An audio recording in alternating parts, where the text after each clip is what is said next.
Made sure to keep my hands down because I was about to start clapping. You could clap. No. Oh, we're live. Yeah, we are live.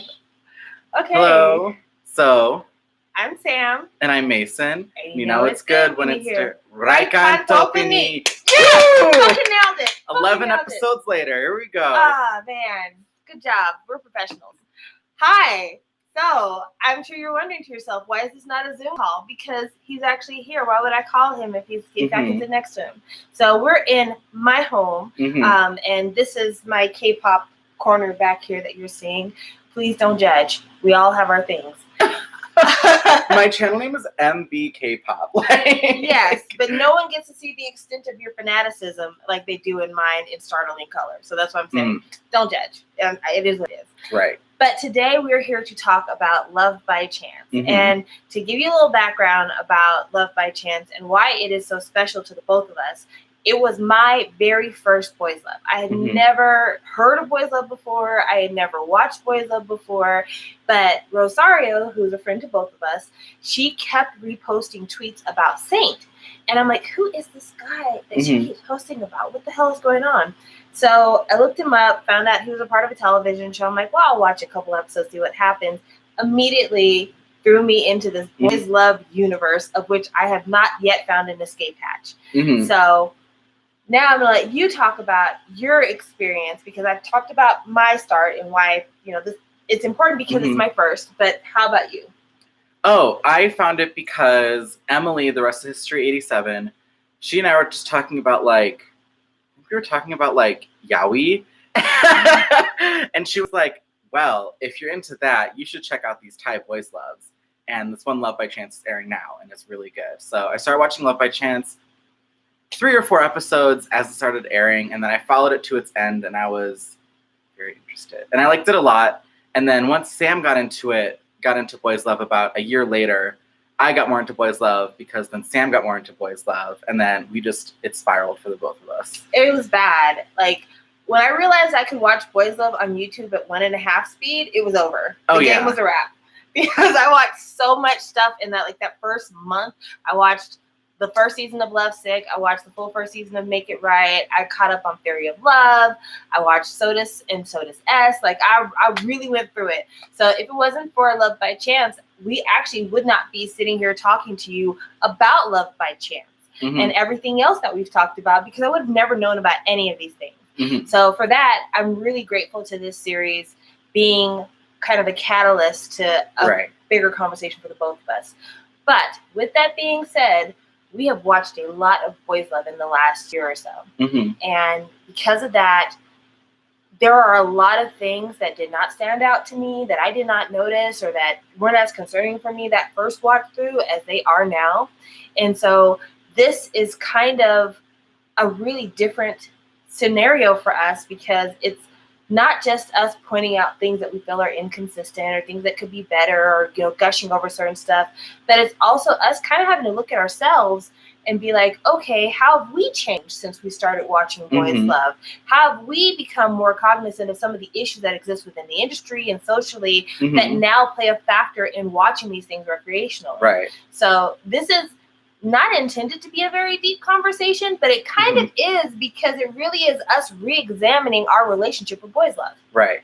Yeah, so with that being said, would you like to do the plot synopsis? Sure. I guess Sam's done it for long enough. So Love by Chance is mostly about a couple named A and Pete, and A is in the engineering program. Pete is in the international studies. I'm guessing business, maybe. Some rich kid kind of type program. A is this kind of jockey, stocky football player, poor. And then Pete is this fancy, schmancy, rich kid. And they accidentally bump into each other. A hits Pete with his bike, and the relationship kind of snowballs from there. And then once they start getting together, then some of their friends start to meet, and they start to... Maybe talk about the Red Velvet stuff. Oh, because I think everyone deserves a fan. Would you like one? Sure. Yes. Can I take the plastic off? You can, but you have to do it delicately because this is something that has the plastic on it. Oh, it's fine. Anyways. Unless you want the non-plastic. No, it's fine. As I fan myself with joy.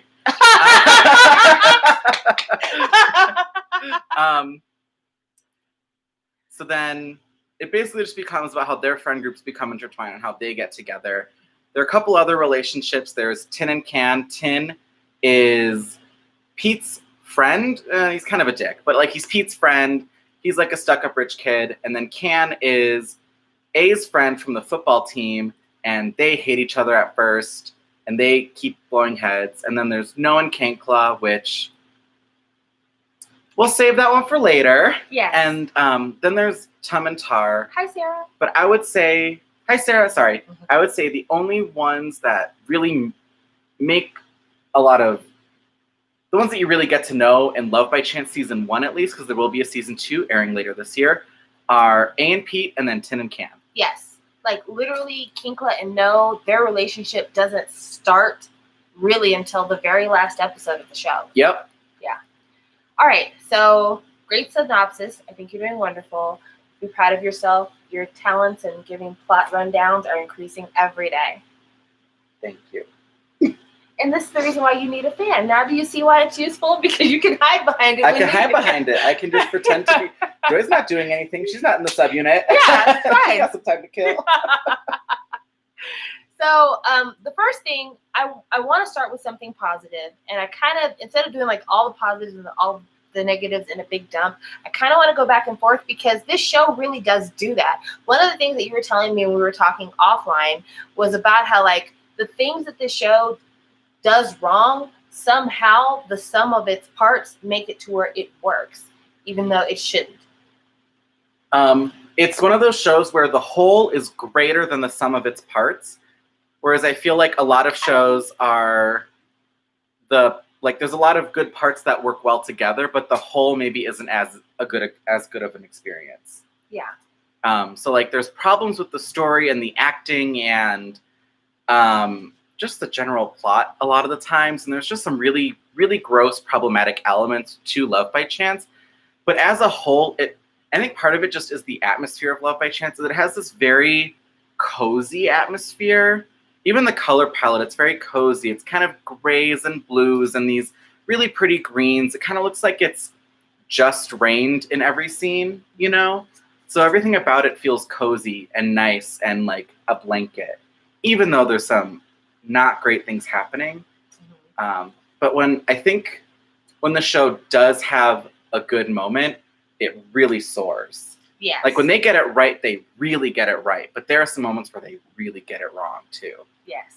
So the first thing that I want to start off in saying that I really like, and it's kind of both. I really, really like the actor Perth. I think the actor Perth, he is the best actor in the entire series. Fight me in the comments if you want to. One of the things that I really appreciated about Perth in this story, number one, he's 17 years old when this is filmed. Keep that in consideration because there are some things that he does that I personally wouldn't feel comfortable having a 17-year-old do. But, you know, if he likes it, then that's what it is. But he also had not had any series before this show. Mm-hmm. He was a brand new actor. And he does a really great job of portraying a real boy. Yes. So, you know, he's just like this kind of jockey, super earnest, nose to the grindstone kind of kid, likes sports, likes his friends. And his first meeting with Pete and their subsequent interactions, you can see like the confusion. Like when he's first kind of, I won't say getting physical, but when they went back to his room to eat the shrimp porridge and he was touching Pete's face, he had no idea how that came across because he had just never even entered that realm of relationship with anybody. Right. So he didn't even think like, it's inappropriate that I'm rubbing your face and telling you how white your skin is and how soft your skin is. And so watching him kind of build an awareness of like, okay, this is not just me admiring you because I think you're handsome. It's me thinking you're handsome because I'm attracted to you. Right. And then dealing with those feelings. And then also it being his very first relationship and dealing with possessiveness and everything else. He was a joy to watch because he's just so good at giving you the impression that you're watching somebody really identify and discover their sexuality for the first time. He was really, really good at reading between the lines of dialogue because as an actor, like there's so many ways, even just in terms of, even if it's a dialogue heavy script, like Quentin Tarantino movies are pages and pages and pages and pages of like intense dialogue. Gilmore Girls, intense dialogue. And there's so many ways you can deliver each line. And not only do I think his line delivery was good, but he was always able to steal a moment in between a line. He was always able to steal a glance, to steal a beat. And it worked. And I think if he wasn't as good as he was, the show would definitely not be as good, because honestly, I think Saint's acting got a lot better in Why Are You, but it's not that good in the show.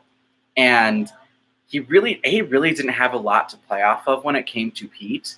And yeah, if they didn't find just the perfect casting in Perth, then it would have failed, honestly. I don't think the show would have been as well received. I don't think people would have liked it as much. I think he holds the show a lot on his shoulders. Oh, absolutely. Like, when I watch the show and I look at Saint's performance, I feel like with Saint's performance, the direction he was given ahead of time was pretend you are a 15-year-old girl who's never had a boyfriend before. Mm-hmm. And that's kind of how he plays it. He plays it very demure, very shy, very pseudo-innocent. Yeah. You know, all of that. And that's fine and dandy in terms of trying to portray a character that's a little bit more introverted and maybe a little bit more naive. But the problem is, he's doing a caricature of somebody else. He's not actually invested in the motivations of that person, like what has made that person introverted and shy. Right. Why is that person so reserved?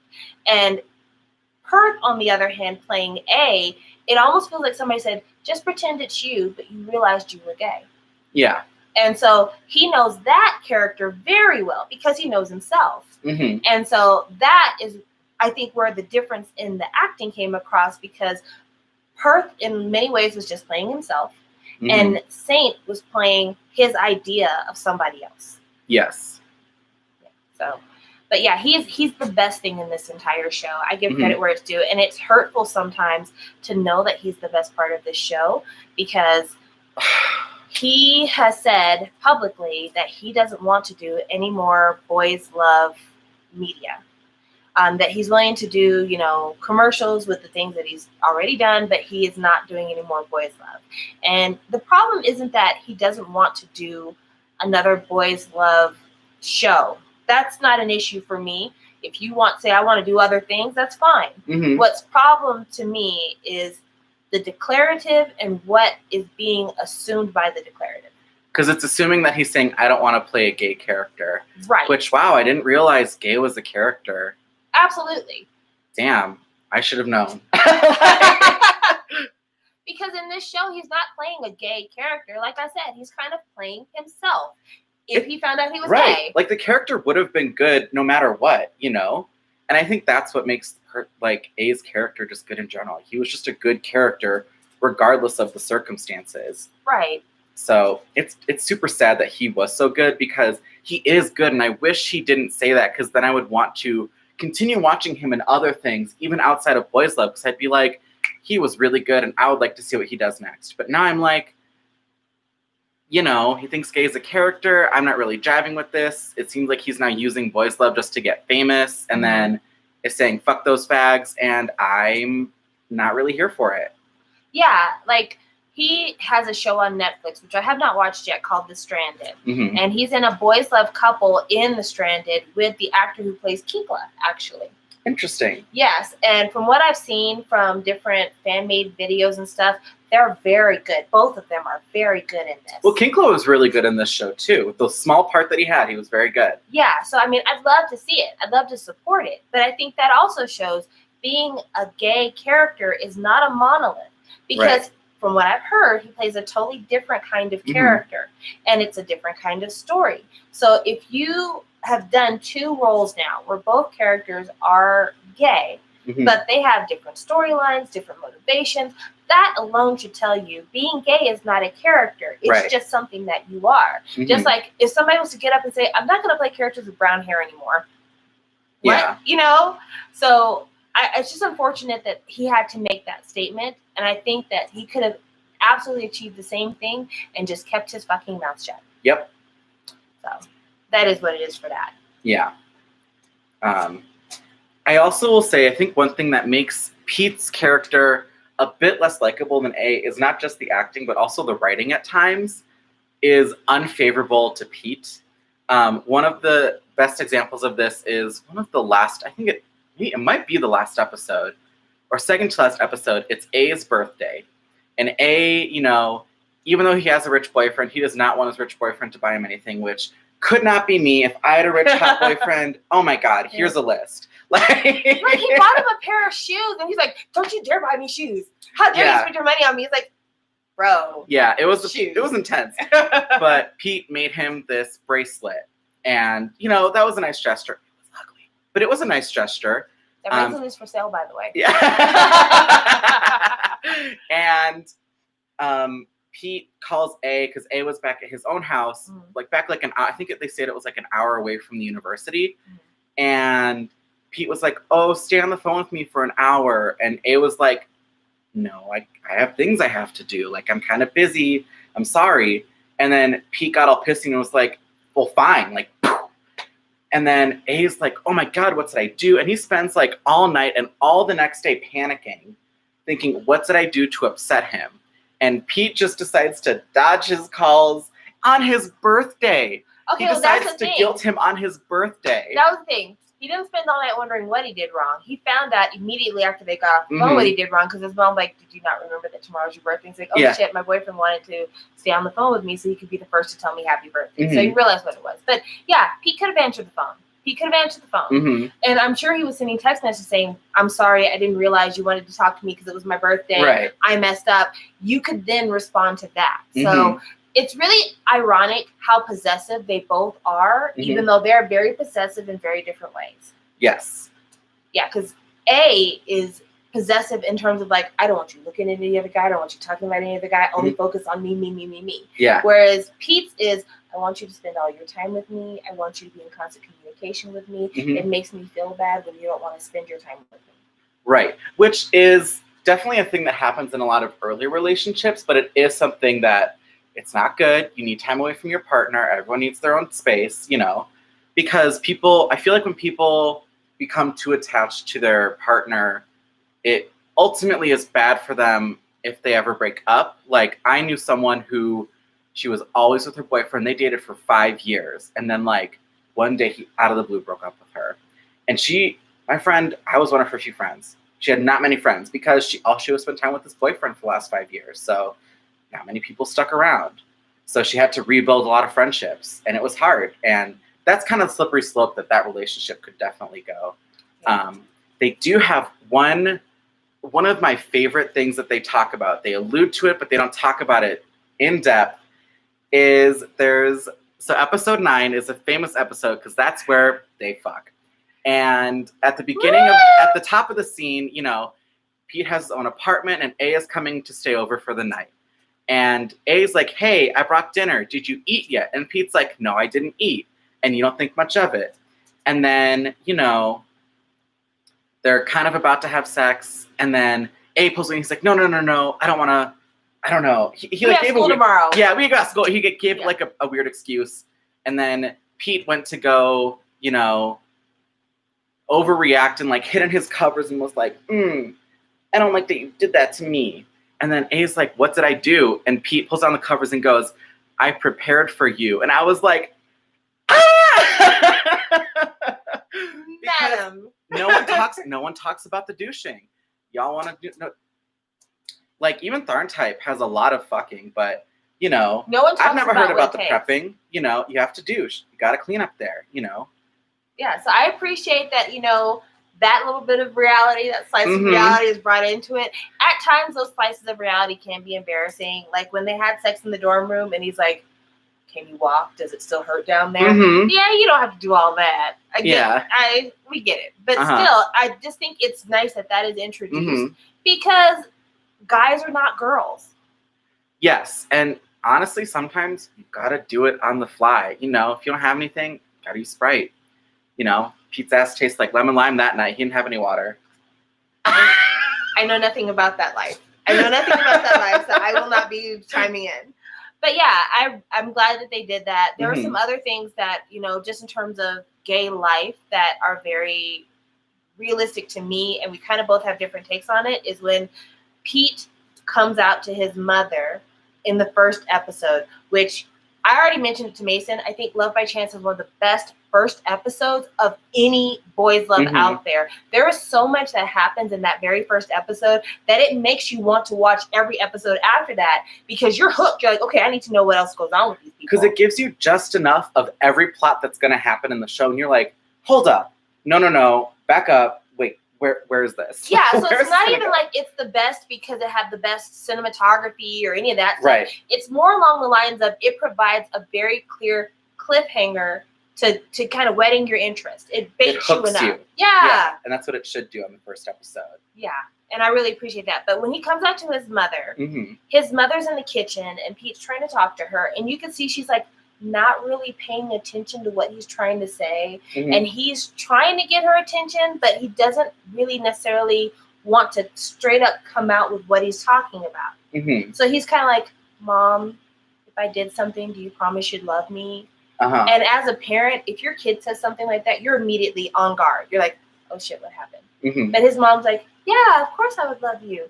And it's bewildering that she has that reaction at first. At least to me, I'm like, wait a minute. But then they show that earlier in the day, Pete Trump, who was the guy who was blackmailing Pete, had sent a picture of him and Pete, or a video of him and Pete making out to Pete's mother. So when she heard Pete say that, I feel as if her motivation for her performance then was, he's going to tell me he's gay, isn't he? And, you know, as not ideal as it sounds, for some parents, finding out that your kid is gay, it's tough. You know, you want to be accepting of your child because that's your child. And, you know, it's somebody that you created, you've known since they took their first breath, and you want the world to be perfect for them. And for a lot of parents, finding out your child is gay, it introduces this complication to their life that you can't handle for them. And so a lot of parents don't even want to admit that that's the possibility. They just would rather not talk about it. And I feel like that was kind of her initial reaction, like, if I just act like I'm busy, then maybe he won't say anything. But Pete, to his credit, pushes on and is like, Mom, I really need you to pay attention because I've really got to tell you this. And he ends up telling, and they end up crying and hugging and like, still love you. And she's very supportive throughout the rest of the show. Yeah. But that initial reaction is kind of off-putting. It's off-putting. When you know that she's supposed to be a loving parent and you don't understand why she doesn't want to engage in this conversation. I think the only thing that threw me off about that scene in particular was the whole scene itself played fine, except for once she realizes he's going to tell her what's going on, they cut to her reacting to the video of Pete and Trump kissing, and she just starts sobbing in this flashback, I guess. And that felt very undefined as to why she was crying, because was she crying because she was mad her son was gay and she thankfully was able to get over by the time he told her? Was she crying because she's like, I don't know how to protect my baby anymore because these are things that I can't protect him from? Like, what was she crying about? Or maybe she was crying because somebody really bad has taken advantage of her son. Right. Because to get that video, you have to be asking yourself, who has this video? Is this all over the web? Like, So honestly, I would have just cut that part out because it didn't really make any sense. I just think they should have cut that out. It would have been a little bit more clear. Yeah. But I thought the scene was good. And I forgot how early in the show he came out to her. The very first episode. I don't know why I thought he came out to her like episode 4 or something. No, that's how much is in the first episode. That you're like, oh my gosh, like that whole little subplot is almost wrapped up. Since we're talking about it, let's talk about Pete Trump. First of all, thank you for naming a bad guy Trump. That's great. But secondly, I hated the fact that they had such a villainy villain who didn't have his story wrapped up. No. Yeah, so let's talk about Mame and her letting the villains off. This is not the first story where Mame has let the villain off the hook. This isn't even the second story where Mame has let the villain off the hook. It is a pattern with her to let people do horrible things to others, and they never see real legal consequences. These characters need to be in jail. Long needs to be in jail. Trump needs to be in jail. Absolutely. So Trump is blackmailing Pete. Give me money because I have this video. I'll tell your mom. He's already sent the video to the mother in the first episode, and in subsequent episode is still trying to shake Pete down for money, which is like, okay, well, you've already outed me, so like, why would I pay you? But at one point, I think it's probably episode 4, maybe episode 3. Episode 3 is when he overhears that Pete's going to be alone because A has been kind of protecting him. He kind of kidnaps Pete, beats him up, licks the side of his face. Yeah. Ask him for like 200,000 baht, which is an incredible amount of money. That's, for those of you who don't know, 50,000 baht is close to $2,000. So 200,000 baht, we're looking at about $8,000. Who's carrying $8,000 on their person? And Pete is like, I can't get you that kind of money. He's like, I know your parents are rich. You drive a Mercedes. Like, yeah, but that's my family's money. That's not my money. I don't have $8,000 just to hand you. So he proceeds to kick and beat the shit out of Pete, steals his wallet, steals his phone, steals his watch, and runs off. Pete then enlists the help of Tin to find out what happened with Trump, which I don't blame him. I would be scared for my safety knowing that the person that attacked me is still out on the loose. Trump finds out this guy is like involved with drugs and got gambling debts and all this other stuff. And after he finds out all that, there's still never any discussion about contacting the police or even just sending a group of thugs to beat him up. It's weird because that scene isn't even important because you find out what happens to Trump. It's important because it's a scene where it's about how A is jealous of Tin and that Tin has been making moves on Pete and that A is like, I don't like you being by this man. That's what that scene's about. It's really not even about what happens to Trump. Yeah, it's about this push and pull between Tin and A about who is Pete going to choose. Yeah. Instead of about like, Pete Trump needs to be arrested. And Evie, I agree with you about why didn't the mother call the police about the blackmail? Oh, yeah. Especially if she has money. Right. Lock him up. She's got the money to do it. Absolutely. There's a scene after Pete gets beat up where he and A go to a hotel for the night. And A is cleaning up his wounds and he's like, we need to call the police. And Pete says no. And A assumes, and not wrongfully, you must still be in love with him, and that's the reason why you don't want to call the police. And Pete's like, no, it's not that I'm in love with him. I don't want to disgrace my family in this way. And on the one hand, I get it. You're a wealthy family. If you call the police about my gay lover is blackmailing me, it could get out to the press. It could be things. However, you also have a rich family. You don't have to go to the police, but you know some people who know some people who could break some legs. So why aren't we doing this? Yeah. But yeah, that storyline felt very icky that it wasn't resolved because this is the same thing that happened with Long, Unresolved. This is the same thing that's going to end up happening with Kengkla and No. Not only unresolved in terms of police being called, but that turns into a love relationship. And it's romanticized. Oh, yeah. We should we'll get into them. We'll get into that later. Yeah. But I'm just saying, like, this is the start of us seeing very problematic behavior, not at all being addressed throughout the series. Highlight, BB. So, yeah. I like the fact that P. Trump was a clear villain, like I said, but I hate the fact that there was no real resolution to that at all. Yeah. I'm just going to assume that the people that he owes gambling money to found him and killed him. That's what I'm going to assume. Also, how old is he that he has all this gambling debt? I don't know, but I don't think you have to be super old. I think you can get in over your head and just start having these problems. Because, you know, we tried to watch What the Duck, and that was the storyline at the beginning of What the Duck, is that the one guy had gambling debts. So I don't think you necessarily have to be old. I think you could just get out of hand and you start making bigger and bigger debts, hoping that you'll win and you can pay your previous debts. And then before you know it, you owe a ton of money in a very short amount of time. So that's what I'm going to assume is going on with that one.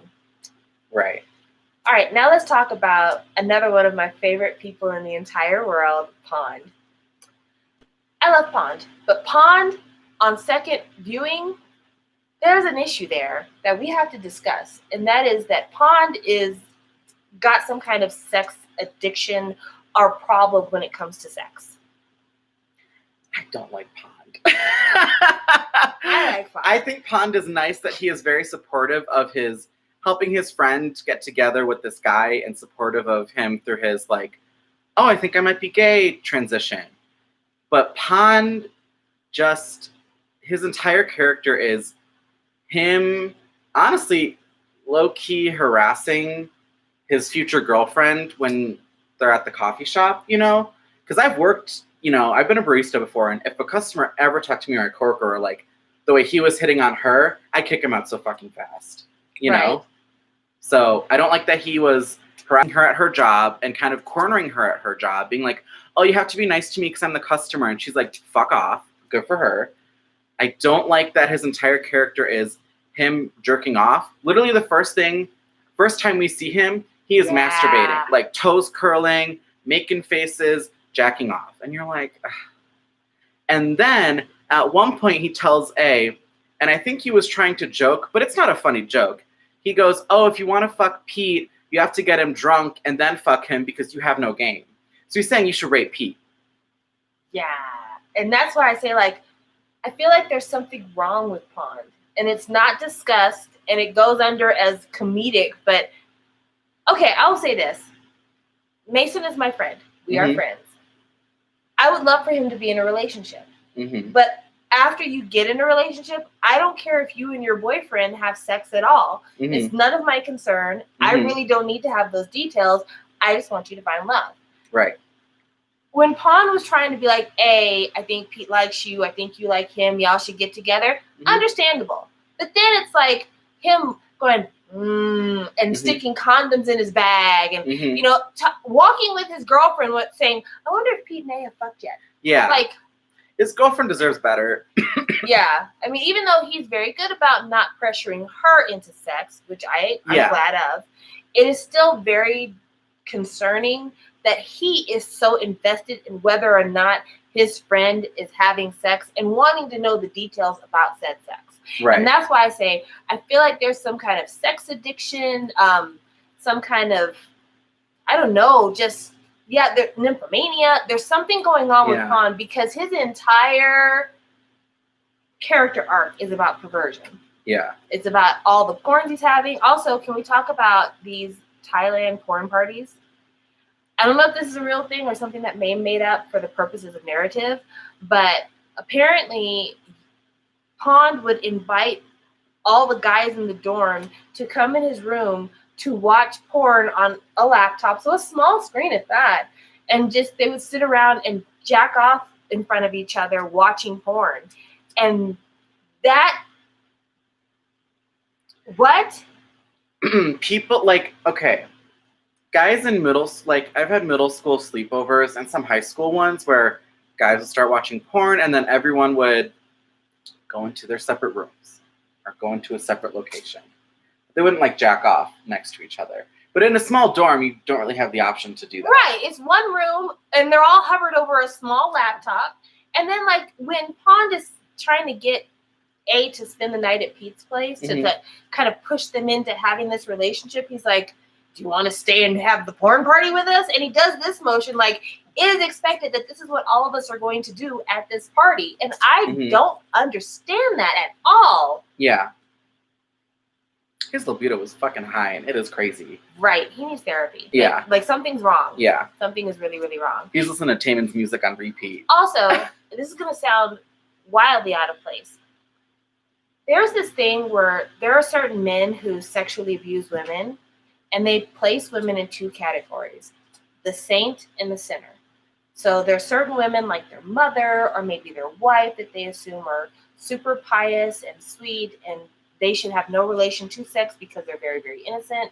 And then there's the sinner, which is your prostitute, your woman that you assume is slutty or has those morals. And a lot of times in the history of serial killers, those are the relationships they have. Like Ed Gein, who's like the really famous serial killer that Silence of the Lambs was based on, his mother to him was the perfect woman. She couldn't do anything wrong. She was a saint. His mother, when he was young, had taught him that women are sluts and whores and filthy and dirty. And so he assumed that every woman except for his mother deserved to be treated like an animal and possibly murdered because they were demons and his mother was like the only true woman. And so kind of the way that he talks to his girlfriend, he's like, you don't have to have sex with me. I'm okay with you waiting because I like you for you. But then when I'm watching porn, that is just an object to get me from point A to erection. That is concerning to me and I realize this is fiction, so this is not real, but at the same time, if this was real life, I would be very, very worried about somebody. Right. I hope they progress nicely in season 2. Yes, I'd like to see some character growth from Pond. I don't want his story to be all about the fact that he's constantly looking over the shoulder of everybody, wondering, what are you doing? Are you naked? Right. Yeah. Also, his girlfriend is Nick-kun from 2PM's sister, so yes, I like that. I'm glad you made sure we mentioned that, because that does deserve to be talked about. So Nick-kun, famous for 2PM, his sister is a noted boys' love actress, actually. Mm-hmm. Her pedigree is very strong because she was also in Senior Honey Puppy Love, which is the first time that Off Gun were in a romantic pairing on a show. Mm-hmm. So yes, we stand. Yeah. And I think she'll be back for season 2.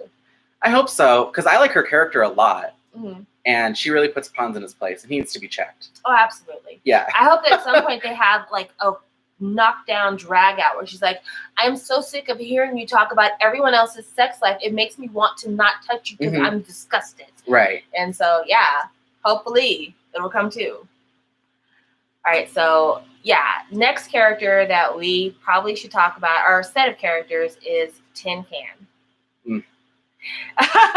So that face is because I once described Can in a group chat as homely and dumb.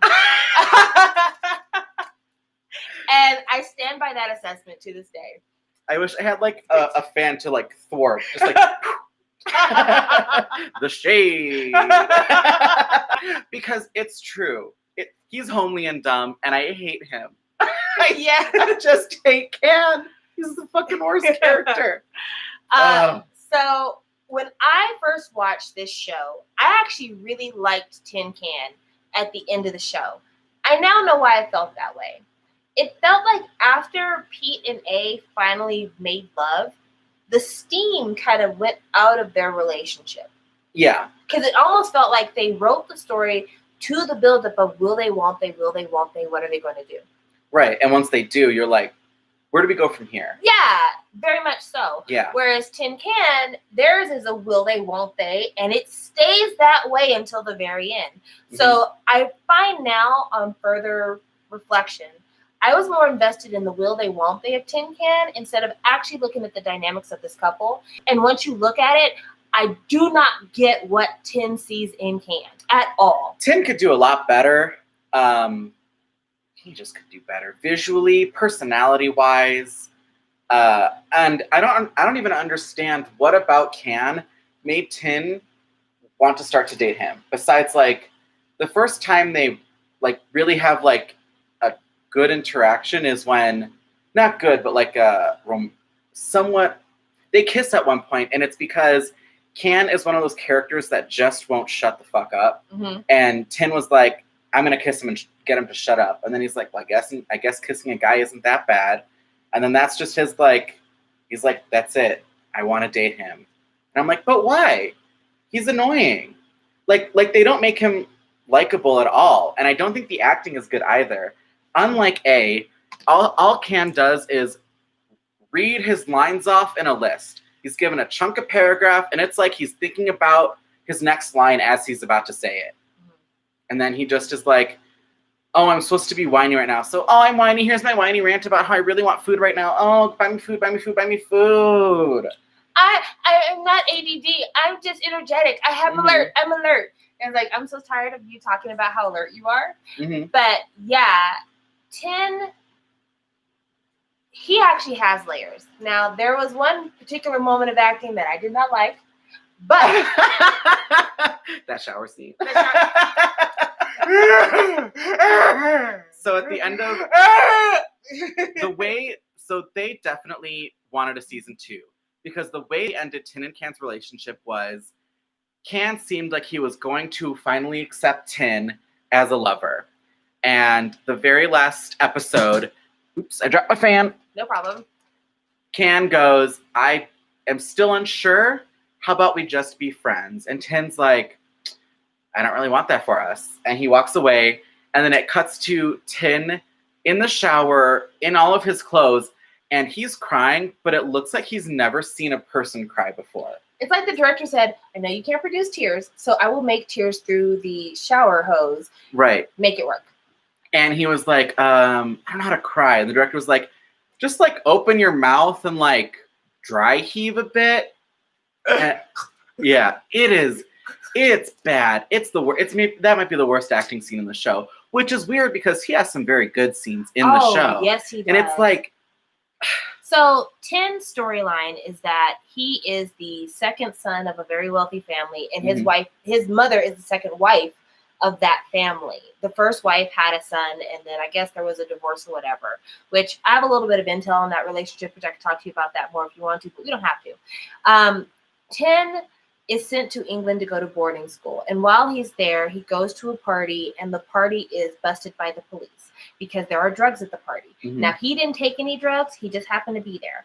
But news of that drug bust makes it back to Thailand, where it makes the front page of the news. Paparazzi talks about it, and he's kind of shamed for being considered the druggy son. Right. And it was found out that this was all a situation manipulated by the eldest son, mm-hmm. who secretly has always hated him. Mm-hmm. And so Tin is very guarded because he's like, my parents really don't care about me. My family considers me a second-class citizen. And the person who I love the most in my own family engineered the biggest embarrassment and shame for me that people mm-hmm. to this day refer to me as. So a lot of his coldness and kind of ice prince demeanor is because he's afraid to get close to anybody because he has been betrayed in the most fundamental way possible. Right.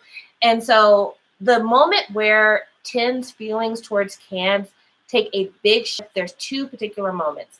There's the moment where he kind of told a bit of his truth to Can, and Can was like, oh, I'm sorry, I didn't mean to say that you're unloved. Mm-hmm. And he kind of like tries to laugh it off.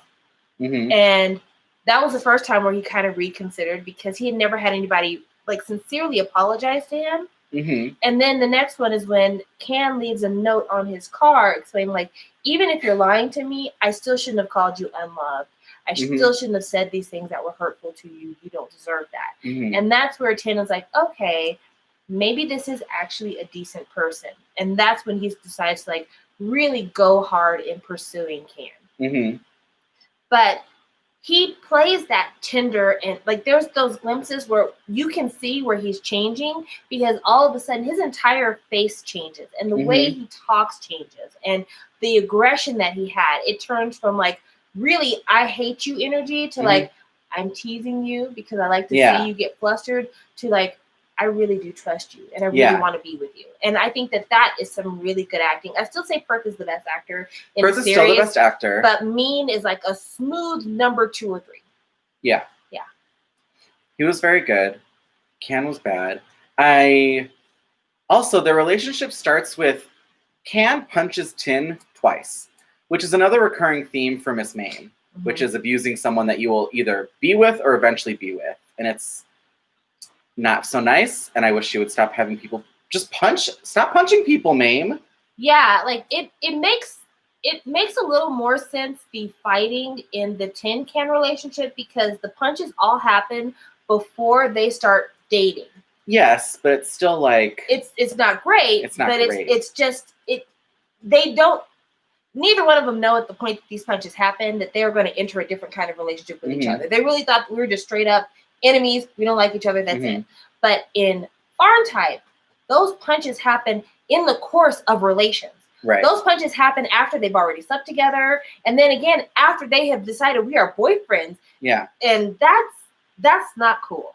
That's not ever cool. So yeah, again, Miss Mame, what the fuck? Yeah. What the fuck? Okay, let's talk about the ship that you hate the most for reasons of you just thinking it's boring. Tumtar. Okay, so Tumtar have quite literally nothing to do with the show and any of the main characters, and they're only there to, I guess, entice you to want to know the Tharn type story, but it's a waste of time.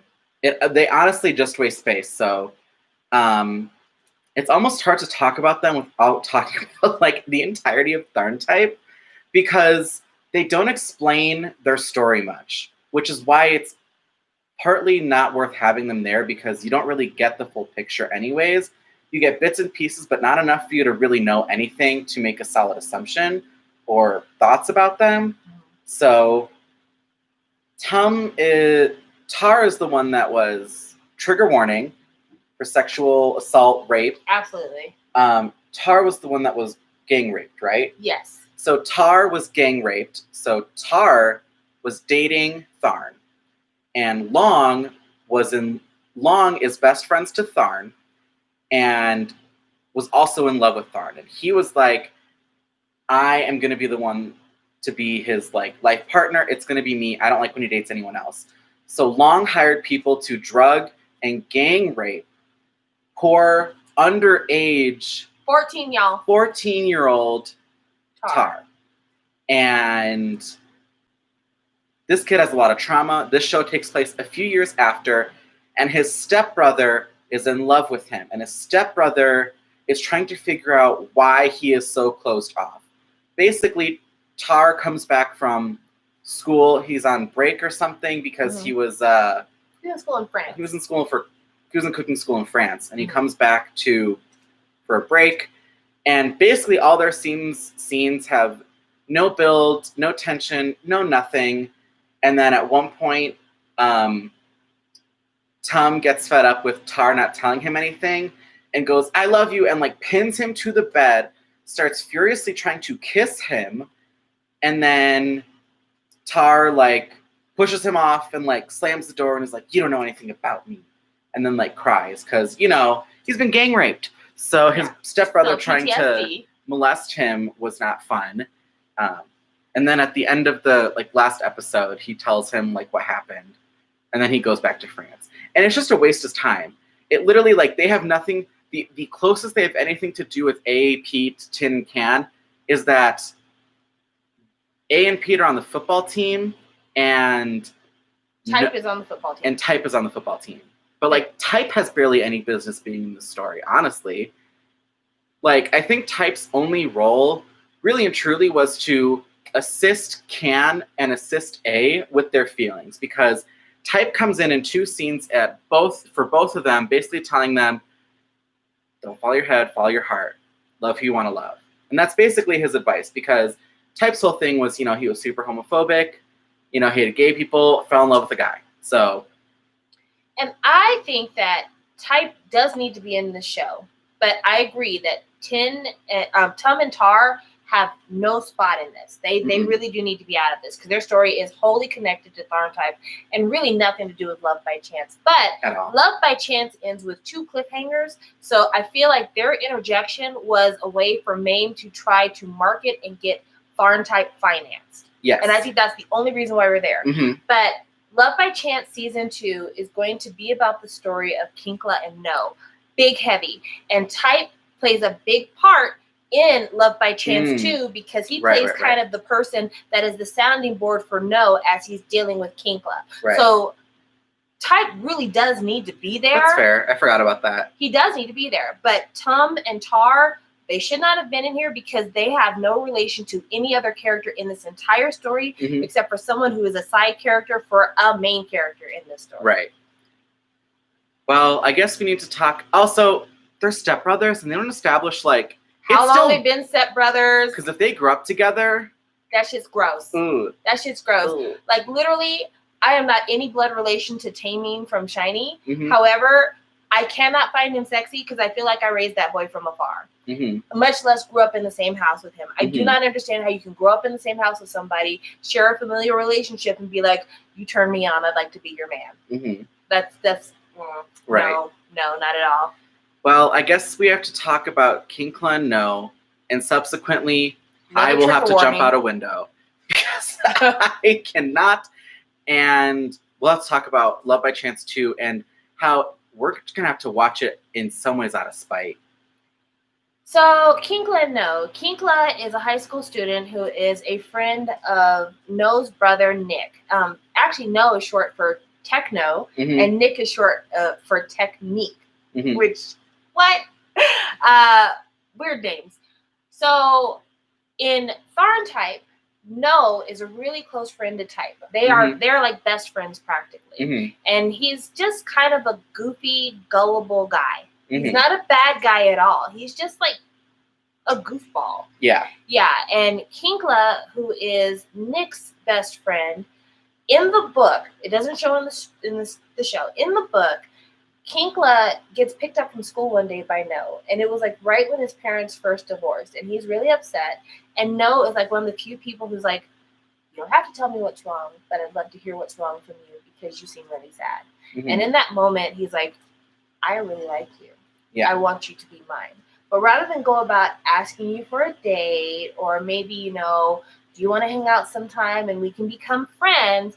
Instead, he takes the route of utter possession and starts paying No's brother to spy on No. So mm-hmm. he's like, I want you to disconnect the brakes on his motorcycle so that I have to give him rides back and forth mm-hmm. to school. I want you to send me pictures of him sleeping so that I can have them on my phone. Mm-hmm. And in exchange, I'll get you this girl's phone number or I'll let you borrow my car. I'll do all these other things. And it is, without what happens in the very last episode, it is still extremely disturbing mm-hmm. that No's house is not safe because his own brother is selling him for favors. Right. So the last favor that Kengkla asked for is, I heard your brother went out drinking tonight and your parents are out of the country. Let me stay at your house. Mm-hmm. And Kengkla goes and stays in No's room. Mm-hmm. No comes home from being very drunk. Type drops him off inside of his home. He doesn't take him to his bed, but he drops him off inside of his home. Which Type is, no offense, Type was a bad friend there. Yeah, because there are these sounds that No is making from the floor that indicate that No might choke on his own vomit. Yes, and so Type leaves him on hardwood floor, on his back. And he's like, you hear those sounds mm-hmm. in the background. But Type gets a call from Tharn saying time to come home, and he's like, I'm on my way. Hey, you're gonna be good, right? All right, see you, and leaves. Now, in other times when he's dropped No off, they literally drop him off on his front steps. So like this is kind of par for course for Type when it comes to dropping off drunk people. He just doesn't stick around. It's weird. But No somehow crawls his way up the stairs to his bedroom to go to sleep. And when he gets to his bed, he is surprised to see Kengkla there. In fact, doesn't even recognize him at first. Mm-hmm. And then I don't even know how they did this, but Kengkla starts making out with No mm-hmm. and then proceeds to turn him around and has sex with No. Not even sex. He rapes No. Fully. No could barely speak. Barely. Yeah. He didn't know who this was. He thought that he was in his own bedroom when he got dropped off in the front entryway. Uh-huh. Like he is beyond just like, I'm a little drunk. No, this is a person who is like kind of blackout at this point. Well, because even when he wakes up the next morning, he doesn't remember anything. Yeah. He did black out, like fully. Yeah. And he couldn't give consent. And then the worst part is, so No wakes up and he's like, oh, my butt really hurts. What's going on? And then he realizes he's naked in bed with Kengkla. And Kenkla's like, oh, you took my virginity. Like, I don't think I can go back to being straight after this. And Kengkla plays victim. And No, because he's goofy and naive, says, I'm sorry I took your virginity, but, you know, we're guys. Let's just forget about this. Let's mm-hmm. just keep going. And it personally hurts to see a victim of sexual assault trying to comfort their assaulter, the person who violated them. Mm-hmm. But that is the way that this is written. And the direction they give acting-wise to the actor who plays No mm-hmm. is like, like he's making all these like Looney Tunes-esque cartoon faces after realizing he has just been raped. And this is somebody who has never had sex with a woman or a man before, mm-hmm. has never kissed anybody. Like, this is a person who, this is their first actual sexual encounter. And this is what that is. And it's heartbreaking. And it's even more heartbreaking to know that season 2 is all going to be about how Kengkla continues to manipulate and lie to No and use his brother against him to force this romantic relationship to come to fruition. There are literally zero positives of this relationship. Just throw it away. Throw it away. Burn it. It is beyond obscene. And like No is he's a very charming character in Love by Chance, but when you get to see him more in Tharntype, he's really likable. He's such a likable character, and you're like, I hope you got a man or woman or anyone in between that treats you right. You know? Next week we will be talking about Tharntype. But we both agree the no that we saw in Tharntype, if that was the no that was in Love by Chance, he would easily be one of the best characters of the show. Yeah. Because he's supportive in a way that Pond is not. Like, Pond is very much like, I'm supportive if you're doing things that I'm interested in because I want to see sexy things. Whereas a lot of the time, no in Tharntype is like, you're my friend, and I don't always think the things that you're doing are right, but I'm still going to hang out with you and see what happens because I want to make sure you're okay. Yeah. And that is a friend. He doesn't tell him what you need to do. He's just like, I notice this is going on. This doesn't seem right to me. I'm worried about you, but I'm going to be by your side just to make sure you're okay. And that's a real friend. And he's insightful. He already knows that Tharn and Type are messing around before they ever say a word to him. Right. Like, he's very intuitive in that way. But the way that they play him in Love by Chance, he's just a dummy. Yeah. He's just somebody who spends all his money feeding the people on his soccer team and making goofy faces and getting drunk. And when he refers to, like, hey, Type, you know, it was me who saved your relationship. You really, before you've seen Tharntype, you're like, how does this guy save anybody's relationship? Right. So it is, everything is done dirty in relation to that storyline. Every single thing is done dirty in relation to that storyline. And it's just gross. It's gross that she is romanticizing rape and lying and stalking. Honestly, it's like, it's kind of like fetishizing it too in a way. And it's like, Mame, I need to know, I'm sorry, but maybe you need to see a therapist about some of this, because this is just not, this isn't good. This is really uncomfortable. This is very much like the problems that people had with the way that BDSM was portrayed in 50 Shades of Grey, where people were like, you know, this is not accurate BDSM because BDSM is all about consent and people doing things that they both are very willing to do. Right. And May makes it to where, well, as long as you felt something for the person that assaulted you, it's okay. Or as long as the person that assaulted you feels bad about what they did after, it's okay. And it's never okay. It's never okay. So Love by Chance Season 2, why we feel compelled to watch it. I feel like I just have to know how it plays out on screen. And I feel like boycotting it is a waste of time because it's going to do well anyways. And like, my one view on the video is not really going to affect if it gets to Season 3 or, you know, how much money they make. So it's like, I might as well watch it, see how this shit plays out, you know? I am watching for very similar reasons. I need to see, first of all, how are they wrapping up the story with Tar and Tum? Because I actually wasn't invested in Tar and Tum until I watched Tharntype, and then I became extremely invested in Tar. I really want to see this boy heal. And so I want to see what happens with that.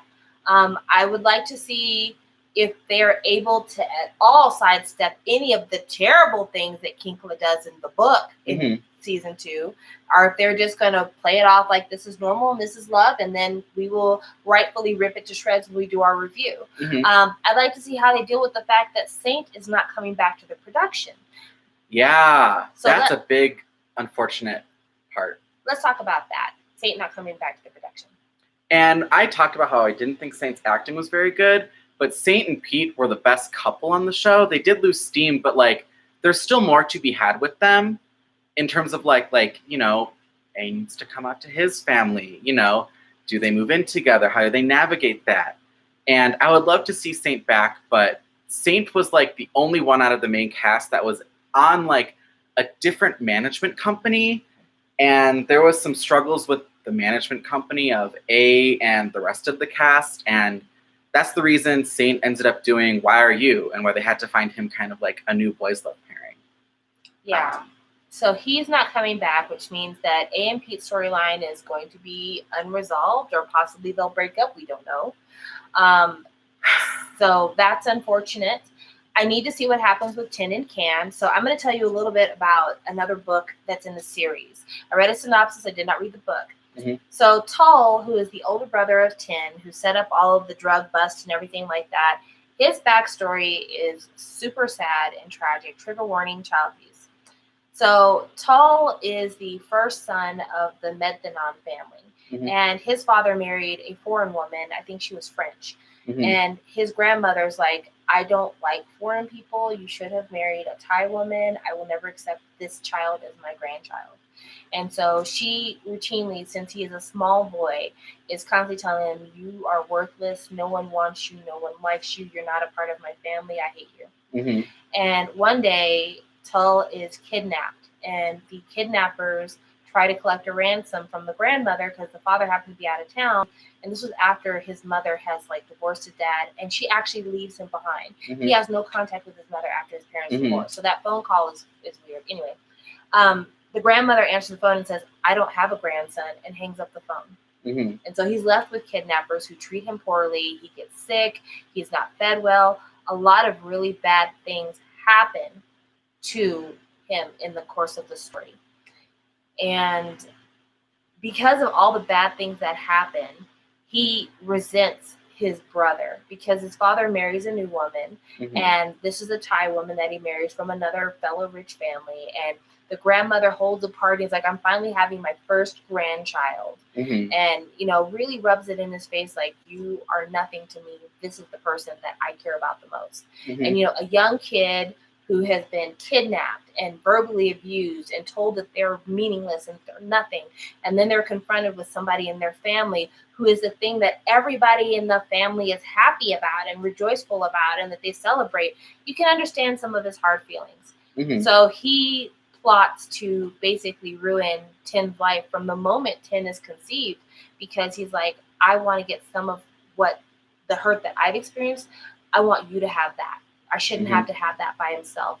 And it's made even worse that the grandmother dies, and in her will, she leaves nothing to Tull except a note. Mm-hmm. The note is, even on my deathbed, I will hate you forever. You're never a part of my family, and that's why I left you with nothing. I wish you had died when you were kidnapped. Ooh, spit on her grave. Right. So Tull, in the story, the things he did to Tin are not excused. Mm-mm. Hurt people, but that's no excuse. Mm-hmm. And so I wonder how much of that backstory between Tull and Tin and the parents and all of that will be explored. That is something I'm really looking forward to, because the Tin Can storyline really has a lot to do with the way that Can confronts Tin's family for every way that they have wronged Tin. Mm-hmm. And so I'm interested to see how much of that storyline plays out in Love by Chance season 2, because I find it very interesting. Yeah. But yeah, I will be watching season 2 with a very critical eye. Mm-hmm. Very critical eye. Yeah. Yeah. Oh, sorry. What were you gonna say? So should we do the review or the rating now, or should we talk a little bit more about some other things? One thing. Let's talk about some quirky things here. I told you about how there are certain parts of the show that every time I watched it, I kept feeling like I was watching an episode of Glee, because they have different sound, backing tracks they use throughout the show. They have the one that's the smooth jazz backing track. They really like the smooth jazz one. Yeah, but there's another one that goes, oh. Mm-hmm. Every time I heard that, I thought of Glee. I just want them to go, and that's what you missed on Glee. Really? So I thought that was super funny. I like the theme song for Love by Chance. I really like the theme song. It's on my phone. Mm-hmm. One thing that we talked about that I would love to see people in the comments talk about, because we're not as familiar with this group as other people, but Mame is a really big elf. She's a really big fan of Super Junior. Oh, yeah, that's right. Okay. And Sam brought it up. She was like, I wonder if this is like a 50 Shades of Grey scenario, where this was originally fanfic of Super Junior and Love by Chance and that whole universe of Tharn type Love by Chance. they're all somehow connected to like a Super Junior fanfic she wrote, and she just changed the names. I really think it is. So let me I tell can you. Picture it. Let me tell you something. Go ahead. Oh, Tin. The only one we could pinpoint is we think Tin is Shiwon because we can smell the homophobia. I'm telling you, that internalized homophobia is leaping out the page. Yeah. So I really think that Shiwon is 10, but the universe is very interconnected. So like there's a whole series of stories about the friends of A. So at the end of the show, A goes on vacation with his high school friends. Every single one of his high school friends end up in a boys love relationship. There's books about them. Then Tin and Can, they have their own storyline that's part of Love by Chance. But then Tin's brother Tol has his own story about his boys love. He ends up divorcing his wife to pursue his first love, which is a man. Then you have Farm Type, that they are a boys love couple, and Type is the friend of No. And No is, of course, in Love by Chance. No ends up in a boys' love couple with Kengkla. Then Champ, who is a friend of Type and No, he is in a boys' love couple with his doctor roommate. So it goes on and on and on. Then Technique at the end of Love by Chance, too, ends up in a love relationship with a guy because Type tells everybody that Technique is gay. And that's when he ends up in a love relationship with somebody. So, I mean, the list goes on and on and on and on and on and on. And with that many characters and that many rotations, I kind of feel like these were fan fictions that were converted into books, and everybody was renamed, and it takes place in the SM universe. So it's mostly Super Junior, but like members of EXO are thrown in there, members of SHINee are thrown in there, and that's why it's so big yet so interconnected. Because it seems like she did write quite a bit in a short amount of time. So like that definitely makes sense. I definitely buy it. An author for like 4 years, and she's got like 10 books. That's crazy. And if they're gonna keep making them into series, they need to start changing some of them.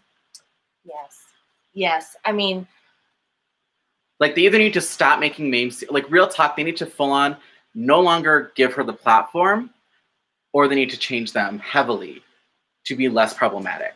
Because fan fiction, let's just be really candid here.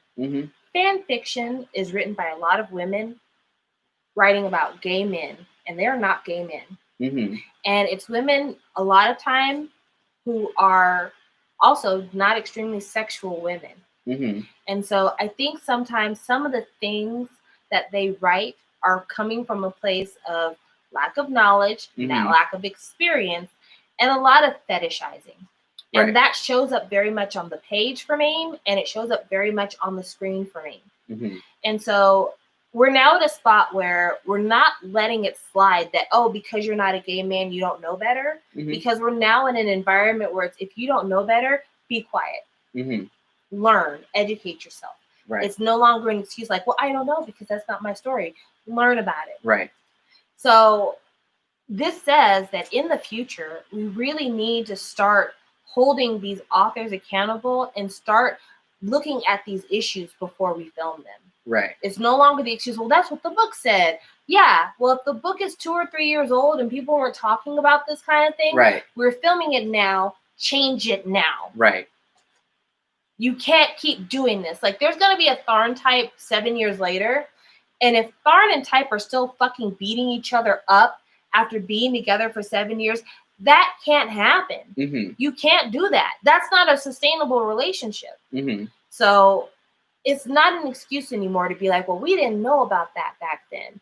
People knew about it back then. You just didn't care because this was fetishization. But there are real young gay men watching these shows, looking for depictions of a love that very much resembles what they'd like to have in their life.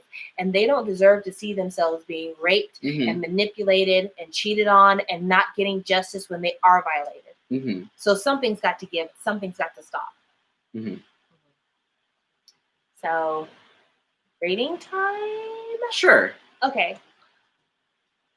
If you were asking me about Love by Chance when I first watched it, I would give this a smooth 8.5. Hindsight being 2020, 7.5 feels appropriate for me. I agree. I think 7.5, maybe 7. I would still say this is a good show if you want to get into boys love. I would still recommend this one as a good first one to watch.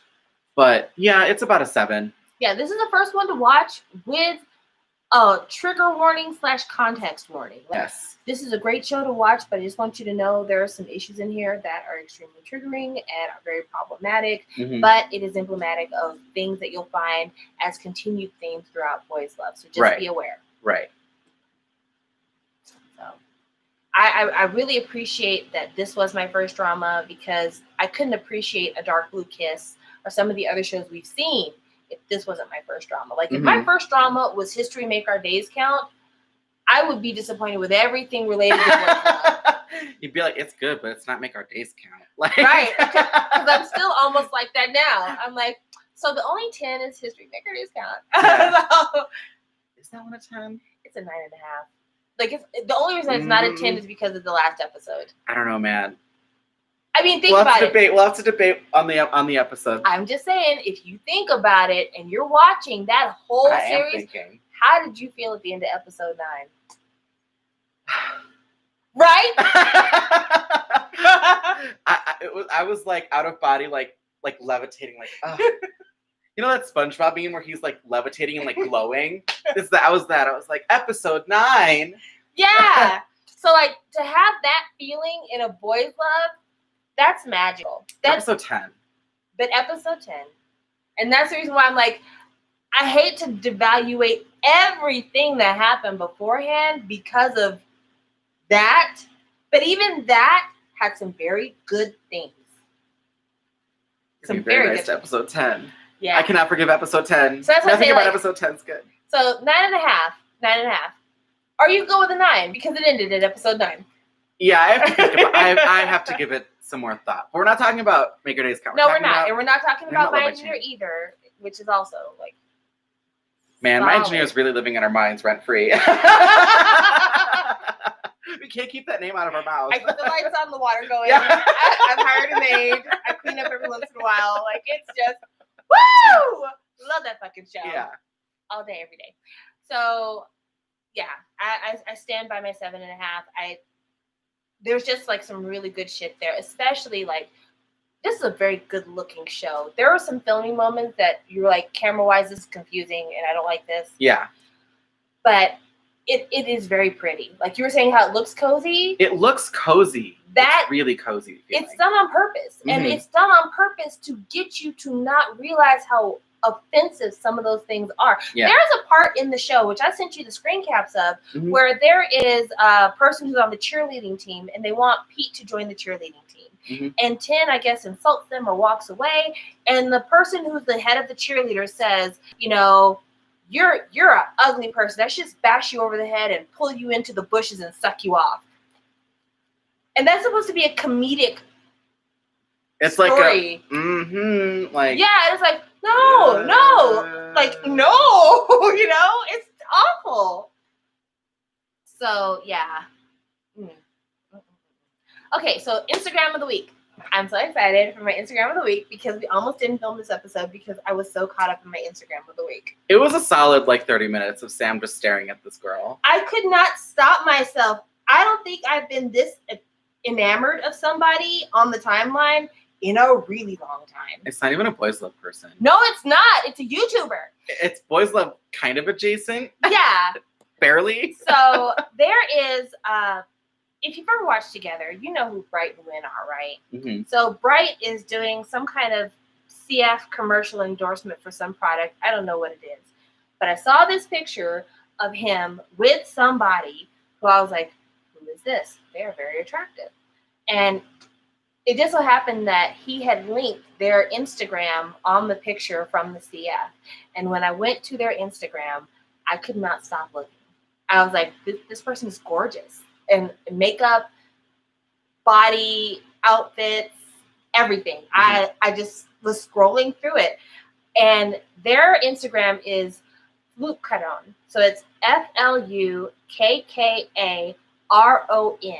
And they're a YouTuber. They're mostly a makeup YouTuber, but I think they did do some reactions to Together while it was streaming. So that's the reason why they end up in a CF with Bright. And I'm pretty sure it's a cosmetics company because they are a makeup YouTuber. They have close to 991,000 subscribers on YouTube. So this is close to 1 million plus person. But I like this person because they are a trans woman and they have retained their mustache, which I appreciate as a hairy woman myself. And also they're just visually stunning. Like I could not look away. And so that is my Instagram of the day because I just can't stop looking. I cannot. She's beautiful. She's beautiful. There are a couple of photos on her Instagram feed. They're a little bit adult, so just keep that in mind. There's a couple of like ass shot type photographs, so But the makeup is on point. Yes, the makeup is on point. There's this one picture of her with these butterflies. Yeah, with the bun hair. Yeah, very, very pretty. So that is my Instagram of the day. Manga of the day? I don't have one because I was traveling, but I have a very humble and cute one prepared for next week because I feel like we need something to palate cleanse the Tharn type. Tharn type. Okay, so we're watching Tharn type next week. If you've not watched Tharn type before, go ahead and catch up on it. It's really hard to watch YouTube. There's really no legal links on YouTube. You can watch it through LineTV legally. Yeah. But if you don't want to give Mame any more money, then, look it up on the YouTubes. Yeah. But again, it's going to be another one of those, let's reevaluate, because I know for you and I, when we were watching Tharn type, during its run. Ooh, every week. I think it was like, it came out Friday or Saturday? Yeah. We wake up being like, kikiing, like, ooh, we got to talk about Tharn type. Yes. It was like, girl, did you see Ice Cubes? Yeah. Ooh, that shower blow job. Yeah. And now we're like, that was a bad look for us. When we first started doing this Boys Love thing, I did fan art of Tharn type and I made it the channel like icon. And I was like, we need to reevaluate Tharn type, so I'm gonna take that away. Yeah, Tharn type. Yeah. But we'll also it's important to know we're also gonna be reviewing the movie for Tharn type because the movie doesn't have enough for us to talk about as its own thing. So we're gonna do Tharn type the series and it's like an hour movie or so. Yes, it's not very long. I believe it's on, is it Vimeo? It's in Vimeo. Yeah, it's on Vimeo. You do have to pay for it. Yeah. Just saying. But it's not super expensive. So, if you have a friend that watches Boys Love and you guys might can split the cost, I definitely recommend doing that. That's how we did it. But yeah, check it out on Vimeo.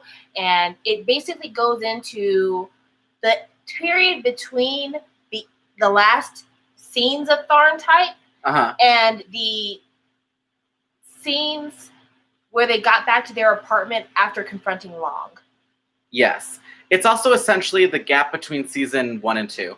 Yes. So it talks about how, after they have made back up and they're a couple, they go to visit Type's family at their resort and tie up some more loose ends with all the friend groups and everything else. So it is important to watch just to kind of have that in mind. And then, of course, we are workshopping Tharn type 7 years later. So talking about it now is a really good idea because when Tharn type 7 years later comes up, I don't want to have to try to rewatch all of Tharn type plus get into 7 years later in order to be caught up. So I'm excited to do that. And also just so we can shit on Mame some more because I mean, for real. Fuck that lady. She's so problematic. And to this day has not addressed any of the conversation. Because I don't think she cares. I honestly don't think she cares. Of course she doesn't. I think now because she's making a lot of money from it, she's just going to keep doing it. So the only way that you can keep her from making money is try not to watch it legally. And so there's a good chance that I might be watching Love by Chance season 2 on somebody else's upload. Because I don't want to give it to her. Yeah, that 240p mirrored upload. You know what? Fuck it. I don't care. I've got patience. Yeah. So there's that. And I didn't even talk about the fact that Tin, the actor who plays Tin, also made the statement about how this is his last Boys Love project. And he's not ever doing Boys Love again. Did Can say it too? I don't know if Can said it or not, but Can is homely and dumb, so why do we care? That's true. But yeah, Tin also, same thing as Perth, can kind of fuck off with that. Also, Tin Can, those two did another few episode show called Two Wish, which I don't think you should watch. It's really bad. I'm just saying. It is. It's awful. It's really terrible. They change personalities. So Tin the guy who plays Tin plays kind of the more softer, loving character, and the guy who plays Can plays like a straight up asshole, like for no reason asshole. And it doesn't fit. Yeah, it's bad. And the hair was bad. Yeah, he had like bright pink hair. And it didn't look good on him. It's on the Studio Wabi Sabi YouTube channel, which is where we watch Love by Chance, even though you can watch Love by Chance on YouTube. Oh, not YouTube, but on Netflix. But yeah, we watched it on YouTube. It's not on Netflix. I thought it was on Netflix. You keep saying everything's on Netflix. I could have sworn Love by Chance is on Netflix. No. Are you sure? Yeah. Maybe it's LineTV. I don't know. It's LineTV. I don't even watch Netflix. Like, real talk. I don't even watch Netflix. My daughter does. I don't.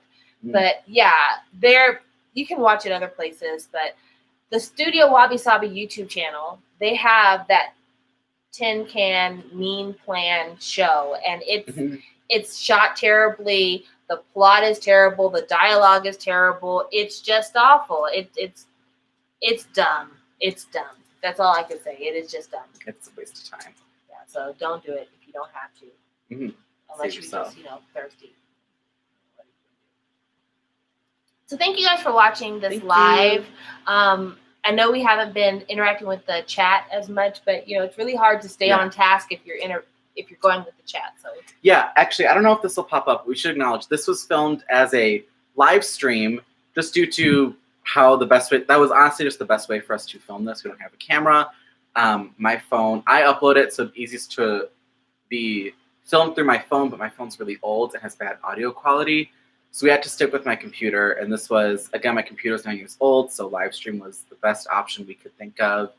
And this will be uploaded fully Monday night to Tuesday morning, but once we end this live stream, it's going to disappear for a day or two. Yeah. Just because I want to put it up with like the proper thumbnail that we do. And I can't make that thumbnail until I'm back home and I have access to Photoshop. Yeah, so you guys are getting an exclusive for being, I want to say our Patreons, but that's not what it is. No. You're getting, I wish we were getting paid to do this. No, you guys are getting exclusive for the fact that you decided to tune into our live stream. So thank you guys for being the earliest watchers, except for the person who's watching this on Monday and Tuesday. I'm sorry that you were late. Sorry about it. Yeah. Hey. All right, well, adios. Bye.